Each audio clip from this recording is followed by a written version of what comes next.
सबसे पहले सब दोस्तों को अस्सलाम वालेकुम। दोस्तों, पाकिस्तान टीम के साबिक फास्ट बॉलर शुएब अख्तर भी मैदान में आ चुके हैं। शुएब अख्तर बाबर आजम को ताने मारने लगे। शुएब अख्तर ने बाबर आजम के हवाले से कौन सी बातें की हैं? आखिरकार बाबर आजम पाकिस्तान क्रिकेट बोर्ड से नाराज़ क्यों हैं? पाकिस्तान टीम के new chief selector Mohammad Wasim से नाराज़ क्यों हैं? इस हवाले से पाकिस्तान टीम के साबिक फास्ट बॉलर शुएब अख्तर भी मैदान में आ चुके हैं। आइए इस वीडियो के अंदर आप दोस्तों को मुकम्मल तफसील बताने वाले हैं। अगर आप बाबर आजम के सच्चे और पक्के फैंस हैं तो इस वीडियो को आखिर तक लाजमी देखें।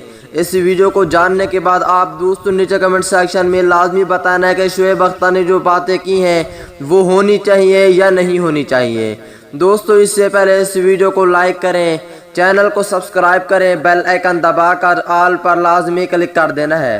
तो दोस्तों, जैसा कि आपको पता है कि पाकिस्तान टीम के new chief selector Mohammad Wasim ने जनूबी अफ्रीका और जिम्बाब्वे के खिलाफ T20 स्क्वाड का ऐलान किया। स्क्वाड के बाद पाकिस्तान टीम के कप्तान बाबर आजम कहते हैं कि मेरी बात नहीं मानी गई। हमने जो खिलाड़ियों की लिस्ट जारी की थी उनमें एक खिलाड़ी भी शामिल नहीं था। उसके बाद एक बड़ा मसला आ चुका है जो कि पाकिस्तान टीम के कप्तान बाबर आजम ने MD वसीम खान को पाकिस्तान टीम के new chief selector Mohammad Wasim की शिकायत की कि हमारी कोई बात नहीं मानी गई, हमारे मुताबिक एक खिलाड़ी भी शामिल नहीं किया गया। उस हवाले से पाकिस्तानी फास्ट बॉलर शुएब अख्तर भी मैदान में आ चुके हैं। इंडिया एक्सप्रेस न्यूज़ से मुताबिक कौमी टीम के कप्तान बाबर आजम को सरफराज पार्ट 2 बनने से खबरदार करते हुए टीम सिलेक्शन में अपना इख्तियार इस्तेमाल करने का मशवरा दिया है। शुएब अख्तर ने कहा कि इससे कबल साबिक कप्तान सरफराज अहमद पर साबिक हेड कोच